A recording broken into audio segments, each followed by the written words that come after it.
السلام عليكم ورحمة الله وبركاته. ازيكم عاملين ايه؟ احنا النهاردة هنزين تليفون، جراب التليفون بصلصال الفوم. زي ما قلنا ان صلصال الفوم بيتعمل بيه حاجات كتير جدا، منها تزيين جراب التليفون. لقيت طريقة حلوة قوي. احنا زي ما اتعلمنا مع بعض طريقة عمل الوردة، فاحنا هنعمل وردات بألوان مختلفة حسب الألوان اللي انتي اخترتيها يعني، او حسب لون الجراب. فهنبدأ نعمل باللون الفوشيا دوت 5 كور، وكرة لون مختلف.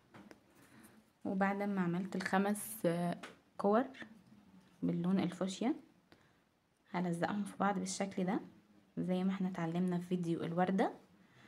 وبعدين هجيب الأداة دي وهضغط عليهم كده بالشكل دوت،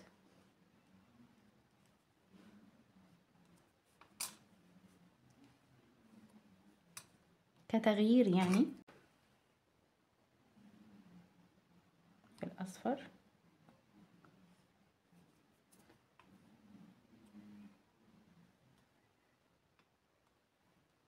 دي كده أول وردة معانا، وعملنا أشكال مختلفة من الورود بألوان مختلفة حسب كل واحد وذوقه. وبعدين هنبدأ نلزقهم بالشمع على الجراب في أماكن متفرقة. نحط نقطة شمع هنا، ونحطه كده مثلا الكبيرة هنا بالشكل دوت، وهنا مثلا نحط واحدة صغننة كده،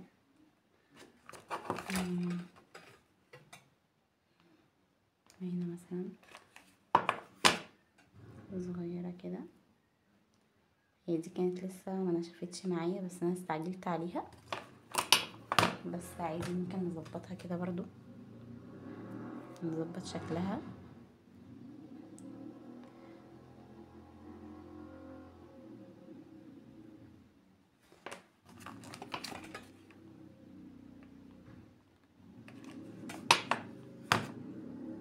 هنا الصفرة دي حبيت اعمل ورود باشكال مختلفة عشان تدي شكل حلو.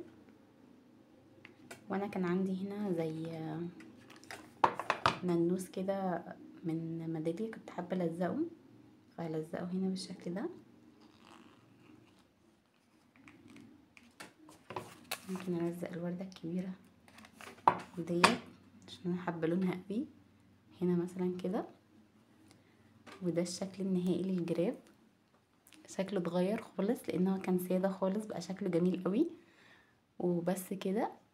استنونا في فيديوهات كثيره من صلصال الفوم، وهنعمل لكم بيه اشكال حاجات حلوه تانية.